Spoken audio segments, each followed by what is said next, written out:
Welcome everyone to another night review. Today we have this Jaguar F-PACE SVR, top of the line. And in this night video, we're gonna take a look at these headlights, the interior ambient lighting, and get it out on the road for a test drive so you can see exactly what it's like at night. Thank you everyone so much for tuning in. If you're new to the night videos, be sure to look in the description for more and stay tuned for a full review coming soon. But first of all, this is the SVR.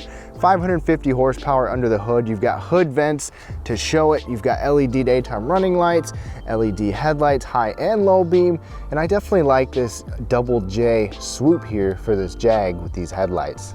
The front end is pretty menacing. I like the Jag emblem, SVR badging, and some pretty big vents and intakes up front as well.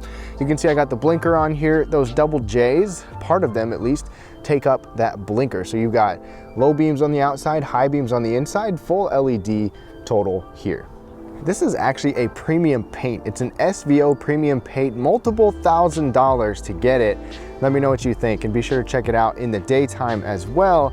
You'll see the mirror has a blinker in it. You can see the rear turn signal from here, the marker lights for the front and the back. So you're very well illuminated, and these are even 22-inch optional wheels. The back of the Jag, as you can see right here, you've got LED taillights as well.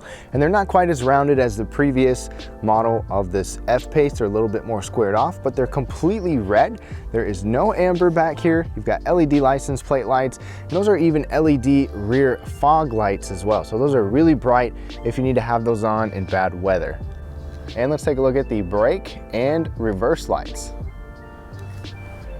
Now let's pop open this power gate. So you've got a couple of LED lights back here for your cargo area. And I've got some stuff here so you can kind of see just how well everything gets illuminated. Got an LED light on both sides, and overall the space back here is better than you'd expect for a luxury vehicle. And of course, an illuminated button to lower it.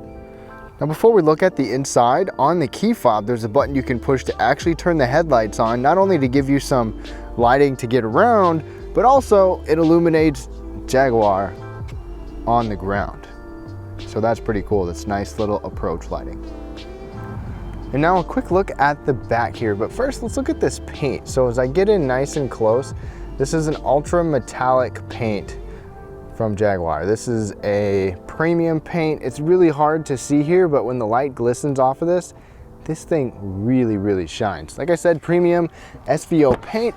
So we hop inside real quick. We've got lighting in the door, ambient lighting there, lighting at the footwells. I've got some junk in here. And I'll show you a little bit more about it and talk about how family friendly it is in the full review. But you've got LED lights on both sides. You've got these nice Windsor leather seats here as well. Pretty nice. Now in the back seat, you also have your own dual zone climate control with these nice crispy clear lights. There's a couple charging ports down there, but they don't have any backlighting. Now as we take a look inside, there's a lot of nice things about this interior, not only at night, but also in the daytime. First of all, let me show you the door over here. At the farthest end, you've got memory settings illuminated, a nice little strip of ambient lighting, your lock buttons, your window switches, mirror controls, everything has a nice light, and even a little bit of purple light coming down from our ambient lighting from the door. See, there's also footwell lighting on both sides, but it just stays this white color. And just to the left of the steering wheel, you've got a couple of buttons, one to open your trunk and the other to control your interior brightness. So that brightness works a couple different ways. It will change the display brightness, so quickly adjust that, but it also changes the brightness of the buttons all over the place too. So everything changes with that interior brightness control. Right in front of us, you've got a customizable gauge cluster. This is fully digital all the way across. You can have different types of information on there and a different layout too. Right up overhead is a head-up display. This is optional, but it's nice and bright and shows a lot of good information. Coming over, you've got this nice ambient lighting strip right up above there. More ambient lighting is going to be over on that door. Same thing as our other side. And there's a little bit of footwell lighting on the passenger side as well. Then you've got this 11.5-inch PV Pro screen. So to stay on the topic of night, let me quickly go to settings and show you the ambient lighting. So go to vehicle, cabin lighting. First of all, you can just turn it off, which turns off all the ambient lighting, or you can turn it on, and then you can decide on different zones. So 3-zone right here, check it out. You click on that, you've got all these different colors. So you can do white, you can do no light, You can do blue, yellow, I mean, all the different colors that you see right here. So let me just go to just classic red. And then all of the lighting is going to turn red in those zones. But then you can also do different zones too. So turn this back on. Let's do like a blue color in there. That's like down here by my phone. So the lower level ambient lighting, even a little bit of lighting over here by the door pocket too. So that is pretty cool. You got one level here and you got two level right there. So that looks pretty cool. And then the bottom basically just determines how bright it is. So you can dim it, you can turn it off. And I like having it a little bit more dim down at your feet. So for reference, it's dim right there and that's bright. Dim, then you can just shut it off altogether. So I've got to know, would you go with all different colors or different colors in different areas? One color, which color would you go with? I definitely want to know. One more little note is that just below the center console where the shifter is, both sides have access to this little under tray area that even has some ambient lighting. The other thing is go to exterior lights and then you can adjust your automatic high beam. This is standard on here. You can also just manually use your light controls, but you can turn that off or on there too. To adjust the actual brightness of the ambient lighting, you go to the same setting here. So you can do just like I showed you with the footwell lighting, you can have that be super bright or dim or off. Just down from there, you're gonna have dual zone climate control, technically 4-zone as you saw, and then a wireless charging mat right there. Another thing is you also have wireless Apple CarPlay and Android Auto. One thing I appreciate is that it integrates well in here, and this is a really nice system to use, and like I said, it's wireless. Now, quick note, it's totally black around me right now, but look, you can still kind of see around you. You've got an excellent camera. Be sure to look in the daytime at my video to where you can really see just how well this camera performs. Right overhead, there's a very gentle little glow right there, as you can see, and that will shine down over the center console area. So you'll have a little bit of light down here for all of your controls, just a gentle glow over everything. And then bottle holders. And then inside of here, I'm surprised we don't actually have a light in there. You have to rely on overhead lights, but it's a really small bin with a couple of charging ports. The glove box is well illuminated.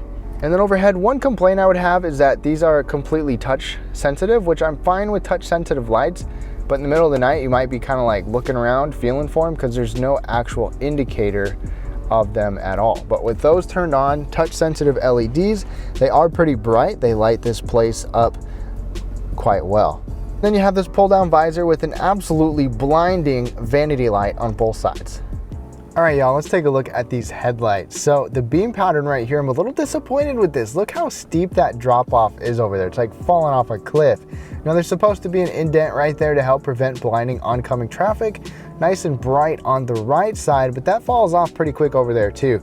Some of the vehicles we've been seeing have nice beam patterns all the way across, and the high beams are pretty bright front and center.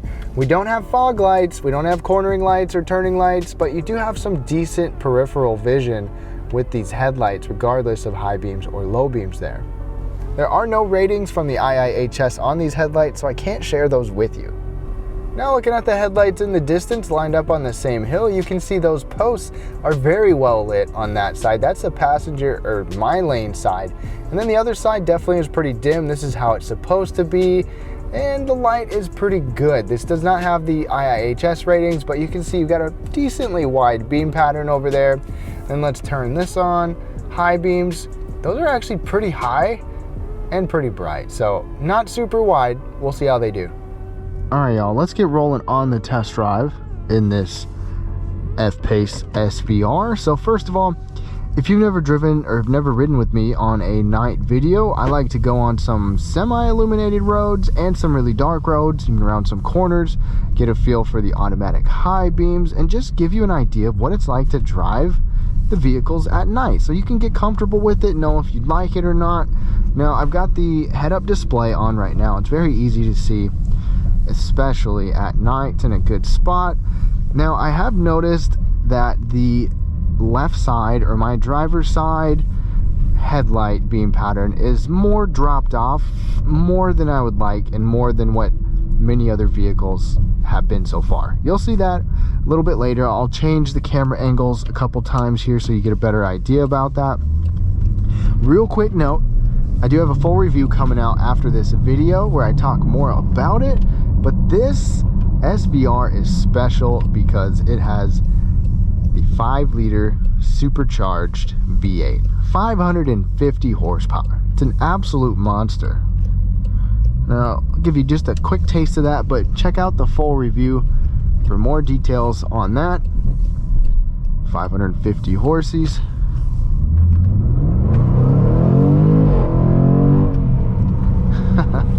And it takes absolutely no time to get moving. Check out my full review if you want to see more about that, but this one's about the night video.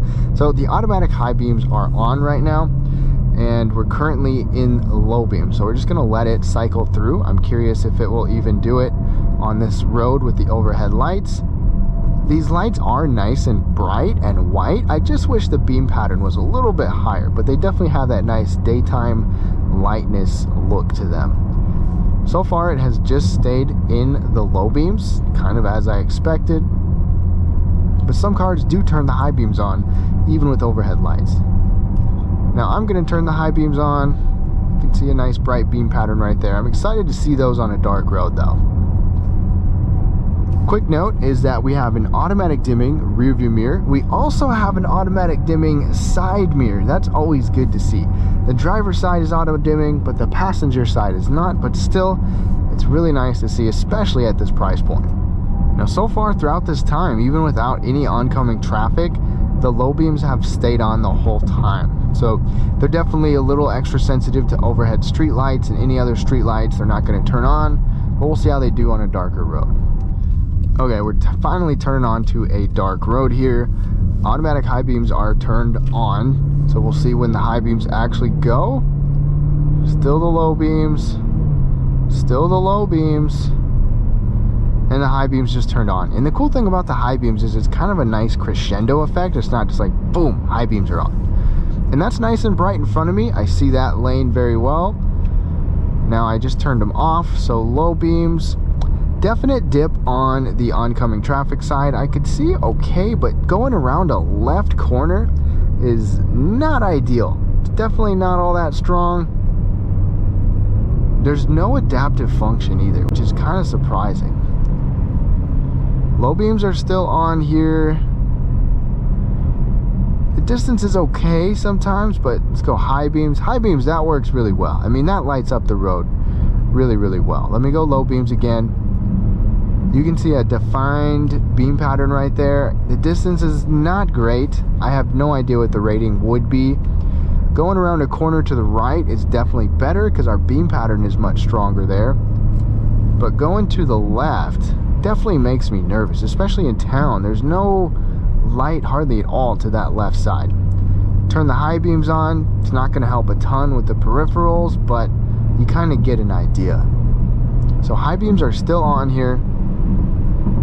Distance is great. As long as you can use your high beams, totally good with these lights. But there's a definite shortage up here. I definitely don't have as much distance as I want. High beams, low beams. Peripherals are actually pretty good up close, especially to the right. To the left, I can see into the ditch okay, but to the right is great, which is probably the most important as far as the ditch goes. So I'm happy about that. Now with this road, low beam, I can actually see pretty good right now till it levels out.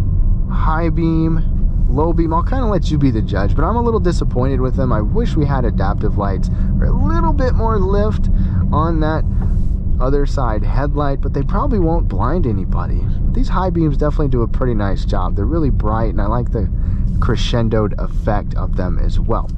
Now I kind of just want to give you a look at what a left turn looks like and how dark it is when there's no light over there. So if I turn the high beams on, obviously they're not going to really help me over there. But watch, as I start to move, you'll get an idea of just exactly how much I'm missing before I could even get into that turn. I mean, it would have been nice to have a little bit more on that left side. So you could get an idea of what I mean with that. But overall, The ambiance in here is nice. I like the ambient lighting. I like the screens. Everything just looks nice and feels nice. It gives you this nice luxurious feel. Plus you got this big beefy V8. But if you like this video, leave a thumbs up down below. Subscribe if you want to see more night videos just like this. I hope you have a great day, and be sure to watch the full review. Check in the description.